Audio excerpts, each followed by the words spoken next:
1965 की जंग में दुश्मन को तारीखी शिकस्त देने की याद में मुल्क भर में मुख्तलिफ तकारीब मुनक्किद की जा रही हैं। इसी हवाले से सूबाई दारुल हुकूमत लाहौर में मज़ार इकबाल पर भी पुरवकार तकरीब का एहतमाम किया गया, जिसमें मेहमान ख़ुसूसी DG rangers Punjab major general Aamir Majeed थे। मज़ार इकबाल पर रेंजर्स के चाको चौबंद दस्ते ने सलामी दी।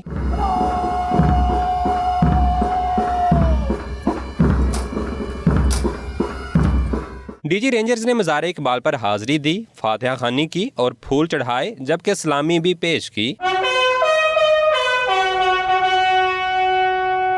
इस मौका पर खतीब बादशाही मस्जिद मौलाना अब्दुल खबीर आज़ाद ने ख़ुसूसी दुआ करवाई।